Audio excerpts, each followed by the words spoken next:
I still don't. Matt, sorry, John.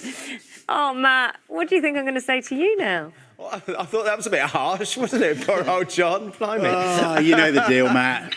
Yeah, I do. Believe me.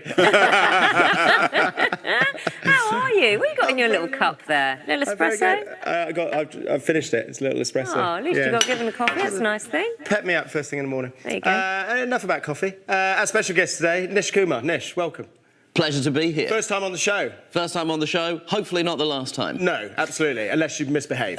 Now, listen, we can talk properly later. For now, let's talk about food heaven, food hell. What's your idea of food heaven? Okra, Szechuan peppers, food hell, vegetables in cake is disgusting, and I will not deal with it. quite firm about that. Two great chefs here as well. Danilo, Cortellini. What's on the menu, Danilo? We're going to make a very special food. I am going to be cooking some indoor barbecued potatoes, salmon and broccoli with chilli, peanuts and lime. Very nice, very nice. Indoor barbecues with you. And as usual, you guys decide what Nish eats at the end of the show. Go to the website for voting details, and we'll see you at 10. I have two requests. Okay. One from me, it's not one request from... hour, but go for it. Pardon? Go on then. I mean... Can you ask Hels if I can be her friend? Weird. Yeah, just because I just want to be her assistant, basically, and be her assistant producer. She looks thrilled with that. She looks scared by that. OK. Secondly, we've got a question about how you do barbecued potatoes indoors. Well, you have to wait, won't you? You have to wait till later on. You'll find out. Put them on a griddle, don't you? I mean, let's not spoil it, but that's what you do. No, we're going to build a fire. Come on, Matt. Let's do it. There There's you a lot go, more Matt. to it than that. You have to stay tuned to watch. Thank goodness you have people in the studio with some imagination, eh? Yeah. All right, then. See? There it is. Yeah, it was going to Always come, in with a wasn't it? See you later. Matt's off to recover and he's back at 10 o'clock. We've got the headlines coming up. You're naughty. Yes. What makes... Saturday the 8th of May, and happy birthday to Sir David Attenborough, 95 today. Welcome to the weekend on BBC One. Let's get the party started in the kitchen live.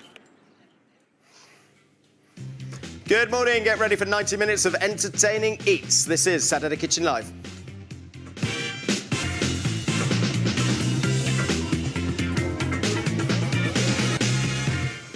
Welcome to the show. Serving up today's treats, the chef to the Italian ambassador, Danilo Cortellini, and the woman behind the hugely successful Roasting Ting series, Rukmini Iyer. Good morning, guys. Morning. Morning. And pouring rosés, whites and some gin, the apple...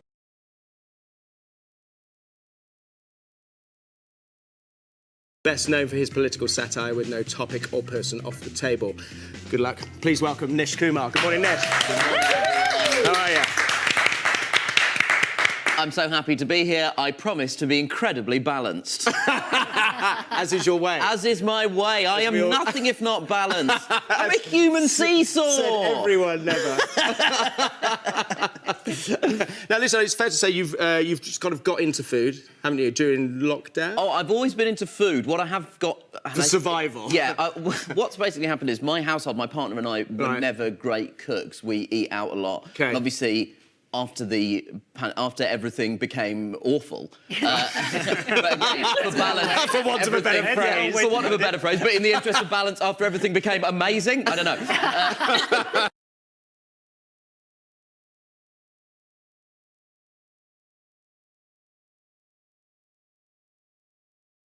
For want of a better phrase, but in the interest of balance, after everything became amazing, I don't know. We started having to cook, and so we sort of spent the last year basically learning how to cook. Right. And at this point, I can honestly say that some of it is fine. And the That's a low benchmark. Yeah, she's getting better. She's shown a greater aptitude for it than I have. Okay. And my aim when I make food is... You know, her aim is like, can I get the flavours right? Can I get something that's interesting and tasty? Will this make me ill? My aim is no diarrhea. That's always my aim. My aim is if I can get something that would get one of those green stickers that says 1 out of 5 health code, as long as I can get a 1 out of 5, that's all I'm ever Brilliant. Okay. I think we should be able to more than cover that today. Special spaghetti carbonara, but we'll make it foolproof. Really? Yes. A foolproof carbonara. Yeah, well, I'll be the judge of that. I was going to say about that. It's a simple dish that could go very spectacularly wrong. Yeah, true about for us. I'm going to make one roasting tin dish, which is a really nice salmon and broccoli. And for a bit of fun, we're going to do an indoor barbecue with some potatoes, my favourite ingredient. And that's your trademark, right? That one pot, one tin. Yeah, just easy, minimal effort. And we're doing indoor barbecue. Indoor barbecue. Weather. Crossed. And I'm also interested to see how foolproof this carbonara is. Well, you just said that you're happy with just fine, so we'll wing it. Hells, do you like the sound of those dishes? What have you matched, presumably, at the show? So this really is your idea of food heaven and food hell. So a lot of people come back and they say, oh, this time it's this is it. But this is your idea of food heaven and food hell. What's your idea of food heaven? The two things that I would say are really crucial to me. One, I love Szechuan peppers. Okay. Those peppers that make your mouth go numb slightly. I love those. Amazing. They're absolutely incredible. And the other thing is probably the most consistent food in my entire life is okra. And I didn't realise that how widely disliked okra It's hugely is. disliked. It's like the me of vegetables. It's quite... It can be quite divisive, even though I think it's absolutely fantastic. It's just a very, for South Indian households, my family are from South India, it feels like a very sort of traditional thing. Okay. And even now, I'm 35 years old, when I go home, my mum is always like, I've fried you some okra. And it was either okra or chocolate for me was like a treat food when I was a kid. Okay. And as you grow up, people are like, it's so slimy. And I'm like, yeah. And that's, cool. That's a great thing. OK, so slimy okra. Yeah. And Szechuan peppers. What about hell? Food hell is, listen, I'm not averse to vegetables. I'm very, as I've shown in my selection of food heaven, I'm very pro-veg. Absolutely. But I cannot abide with putting vegetables in cakes. I don't see the point of it. Right. People are trying to, cheat courgettes into my dessert. Absolutely unacceptable. It's a disgrace. You're getting finger-pointy and angry already, as though they were having some hot debate. You've told it's me... a vegetable You've cake. told me I'm not allowed to talk about politics and I've had to transfer my intense emotions. I've gone back to my childhood. I used to watch Ben Elton, and he was all finger-pointy and shouting. But he was talking about Thatcher, whereas I'm talking about the big issues. Courgettes in cakes. Well, legend has it, in 44, the English and the American troops came together, brought their rations, and they created this out of their ration packs. Whether that's true or not, that's the story that goes for the most, probably. Right. But there's another story, another side, of course there is, that... Thank you. Balance. Balance, yes. So the other side thinks that this originates from the people who used to make coal, which in Italy is called carbone. So they used to bring this during their day work. Okay. So they only had eggs. So the here for keep it warm, but it's cooked. And the pasta is ready. Yeah. Wow. Yeah, but you can tell it's creamy. Wow. And this is where you get hold of really good eggs, great cheese. Yeah. Hold on. Let me finish it up for you with. Well, why not some? So remind us what it's called. So here you have foolproof spaghetti carbonara. Brilliant. Wow. Brilliant. Fantastic. Right, let's eat this quick before it congeals. There you go. Right, Hells, what have we got here? Is You've got to give just fine? quickly, Would right? you say fine? No. This is fine. this is really fine. Well, More than one out of five. The sort of crispy bacon is, it's such a treat. It's really, really, it's great. It's nice on the top as well. Because Yeah. You've got the different sort of textures. Oh, I think it's like having guys, sort of breadcrumbs on the top. Let's see if they allow me back here. Piggy breadcrumbs. Yeah, I want to see that strange limoncello thing. Rukmini, what do you remind us what you're doing in a bit? Them in the last year and a half. So it is very difficult as a stand-up to be like, guys, it's actually been quite difficult because I've had to laugh at my own jokes. No one has suffered. I think it's a strength rather than a weakness. Right, can we just look at this before they go in the fryer? So, Rukmini, Yes. You've double paneed this. I've double paneed, Which yes. means you go through the flour, the egg, and the crumb process twice in order to completely kind of enwrap them. Yep. Otherwise, One spot. I'm talking in terms of being able to voice sort of other opinions. Yeah, also, mean, the best thing you can hope for as a comedian is that you're providing a sort of release valve for people. And if you're talking about big, scary things in a way that makes them funny, then it can hopefully make them feel a bit less scared. I think that's the sort of hope as a comedian, is that you can take something frightening and make it feel relatable and engaging to an audience. The funny side of things. Yeah, of course. There always is. There always. Well, I mean, there often is. Sometimes people do not see the funny side. And let me tell you, those people will let you know on the internet. Right, so this is the mayonnaise. Fast forward, so this is the aioli mixed with the paprika and basil and strawberries, it says here, using a traditional cake batter mixed with some grated courgettes, chopped basil. The cake is then topped with some pine nuts, chopped strawberries and thin slices of candied courgette. Yummy! Get that. Go along onto the website now and have your say. Right, time to embark on a lot of tarragon. You don't need to eat that, but presentation-wise, it looks lovely. Oh, that does. Great. There you go. Great. You can try that. I don't know who invented it, but the person who invented andouille is an absolute maniac and a genius. Excellent. To just look at a sausage and think, I want to spread that like jam. That is the kind of thinking I can get on board with. Also, the person who invented deep frying. Yes, Absolutely. true. Thank you very much. Absolutely true. Right, just so you know, the vote is incredibly close right now. Could go either way, so guys, get online. What will I be making for Nish at the end of the show? Will it be look, thumbs up for Absolutely. So I the think lady on Zoom. it's nice because this way of cooking frees up your time when you're busy. Yeah. And I've done the hard work in thinking of the flavours, so all you've got to do is kind of enjoy very little on your side. So you've done a roasting tin series. This is Yes. your fourth book in the roasting tin series? There are 4 in the Roasting Tin series, and the new one is just on the table. The new one is here. And we should say you've sold just under 1 million of these books. Wow. Of the Roasting Tin. Of the roasting tin. Yes. I mean, that's phenomenal. Not bad for somebody who trained as a lawyer and dropped out the day she actually qualified. Oh, yes. What are you doing with that garlic? It's like there was enough in the aioli. I don't need more in this. It's amazing. I'm so glad that people like the books, and I think it's just quite nice when you hear that people who are quite busy or you've got kids. I get lots of lovely messages on social media. From some people say, look, my dad's super old and he's never cooked in his life, but he got your books. Or How old is super old? It's 70, super old. OK. How do you feel about that, Lofty? I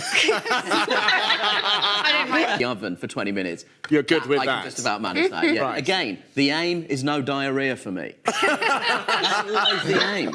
You're banned from my kitchen. You want Chef, no! Right, that's ready as well. So, the salmon, we can take the salmon out of the oven, the one that we've prepared earlier. Over to you, Danilo. Do that. Please. Looks very vibrant. Thank you. Yeah, I think because I work as a food stylist, or that's my job as well. I like it when food looks as good as it can appealing. to encourage you to. What's your take on brown food? But I mean, I love it. I imagine Nish, you might have grown up as well. Like my mum cooks a lot from Madder Jaffrey's books. Yeah, right. Yeah. And we love them. But my dad's a little bit harsh, and he's just like, it's all brown. It's all brown. Yeah, and my dad is probably the reason I got into this. He likes food to be served very beautifully, like Quite very right. nicely. At home, he's just like people who just ladle their food out. Oh, terrible. So he's got very high standards, which is probably why I got into this line of work. Now I'm going to plate up. So with all of these lovely... This is delicious. Thank you so Salmon's much. Beautifully good. I love those fresh flavours. Thank you. I hope I didn't put too much chilli in it. I'm actually quite timid when it I'd comes put to more. that. Okay. This wine is fab, obviously. How's that? The peanut and chilli, that combination with the lime juice is absolutely great. It's like crack. I can't believe it's before midday. It's great, isn't it? Great. I'm about to go full Oliver Reed in this studio. Right, Nadia Hussein's going back to her bacon roots now, rustling up some mouth-watering heaven, or it could be vegetable cakes for hell. Boo. What do you think you got? I don't know. At this point, I genuinely feel like Henry VIII. Like, I've had so much food and booze that at this point, I don't know how I'm going to cope. But I will cope. Well done. Well done, you. We've got literally 10 minutes left. Just hold it together for that. It was a massive turnout on the vote today. 57% of people want you to have heaven. Yeah! So, given the Thank time you. frame, we've started cooking this, this chicken great. here, so I can just turn this over. A new show out on BBC, 9 o'clock, I believe, Between the Covers. Now, you did the pilot for that. I did, yeah, I did I'm on this series, but I also did the pilot of it that got it commissioned, so you're welcome, Coxie. You're welcome. I'm pretty sure it was NK47 that got it over the line. So tell us what the premise of the show is. That there's a collection of people. It's not kind of booky and worthy, is it? No, it's a It's more celebration kind of reading. entertainment. Yeah, it's about getting people enthusiastic about reading. Sometimes, you know, I love to read. It's been one of my hobbies since I was a kid. And sometimes when people talk about reading, it actually has the effect of putting you off ever wanting to read ever again. Right. Like, it makes me want to forget how to read as a skill. But this is more about celebrating it and being enthusiastic about it, and people come together and everyone brings a book to talk about that they've loved in their lives, and then you get to read 2 new books, and you just get to sit and talk about books, and it's a really pleasurable and enjoyable thing. There's lots of comedians on the show. We've got a lot of time on our hands. Yes. You've got to do something with your time. We work an hour a day 3 times a week. Like, you've got to fill your days. You might as well... I mean, I guess you can either take up heroin or reading. And some of us have managed to combine both. So, you know, it's all fine. But there was... Richard Osman went on it with his new book. He came on the show. Yeah. Rick Stein's been on it, I believe. Yeah. But it's kind of more of a sort of celebration, isn't it? And it's just about entertainment. Yeah, it's just about sharing an enthusiasm for books that you've loved. And I think hopefully if you can communicate how enthusiastic you are about something, you can persuade people to read it. It's great fun. OK, so that's 7:30. Sorry, not 9 o'clock. 7:30, BBC 2 on Monday. Right. OK. When I was in China, I was doing a travel show, and we had Szechuan pepper and aubergine. And it was, I mean, honestly, it was one of the most insane things I've ever eaten in my life. They would do a tea-braised pork belly and a Szechuan pepper and aubergine dish. And those two things, you know, by the end of the week, I'm pretty sure I was minutes from gout. But what a way to get gout. What a fantastic way to get gout. And you were doing a travel show, didn't you? I did a travel show with my friend Joel Nish, who many of you may know from being incredibly handsome. Yes. It's hard to look. It's like the sun. Like, you can't look directly at it. So the other thing I was interested to read about you was these comedy albums. Yeah, that's right. Yeah, I've released 2 comedy albums that are audio recordings of my last 2 touring shows, and they're called "It's in Your Nature to Destroy Yourselves" Parts 1 and 2. Please buy them. But yeah, I grew up listening to a lot of comedy albums, and I loved it. It was a little bit risque. I had a Rowan Atkinson one. That's right. Yeah, yeah. Fantastic. And then they went off the kind of scene, I suppose, with DVDs and things like that. Yeah, I think that's become a more prevalent way of releasing stand-up comedy. But in the States, it's always been a thing. When I was at university, through, I think, means that are not strictly legal, I ended up downloading a bunch of Richard Pryor comedy albums. I think they call that illegal streaming. No. It was semi-legal internet engagement. Okay? I have now bought all of those albums. So just that's in case fine. Richard Pryor's estate is going to sue me. Oh, you were telling me off for nicking dinner. It's outrageous. Listen, it takes a thief to catch a thief. But it was the way that I really got into comedy when I was in my late teens and early 20s. It's quite an obvious one to do because everyone listens to podcasts. Yeah, that's right. You're sat in your car. I mean, comedy's not a visual thing particularly. No, it's definitely a good way of releasing them. And so my girlfriend's brother, fortunately, is a professional sound engineer. That's handy. Very handy. Very handy. You've got to have an accountant and a professional sound engineer in your family. OK, I've got one. But but he recorded them, and an American record label said, "Do you have anything to release?" And I was like, "I've got... You're in luck, guys." I like how you did that. You put the onus on them of being lucky. Yeah. You guys have hit the jackpot. I am a C-list UK-based celebrity. Right. What else have we got in there? Peppers. We made a sauce from chili and soy and hoisin sauce and a bit of sesame, I believe. The recipe is on the website, because I've probably forgotten something. That's pretty much it. So a lot of preparation for our kitchen here, so well done, you. A lot of last-minute kind of flipping in a pan. Right. Goodness me. There you go. Wow. Hels, That is... give me a drink. So it's quite different, but really refreshing, and it loves a spicy dish like this one. It is sweet. Isn't it? It's Yeah, it is. it's like off dry rather than sweet, but yeah. Yeah, call it what you want. It's quite sweet. This, How is that? this is ideal. Brilliant. Fine. This is fine. No balance here. This is delicious. Oh, Good. man. I'm glad it's your heaven. Thanks for coming on. Very entertaining, keeping that sort of that level of balance throughout the show, which is something I sadly lack quite often, as you may have picked up. And that's all for us today, Saturday Kitchen Live. Thanks to Danilo, Rukmini, Helen, and of course Nish. All the recipes from the studio are on the website bbc.co.uk/Saturday Kitchen. Now I'm back here live tomorrow at 10:45 on BBC One for a Celebration Kitchen Eid special with Asma Khan, Shalina Permaloo, and Big Zoo, all cooking some great dishes. You won't want to miss it. See you tomorrow. Bye for now.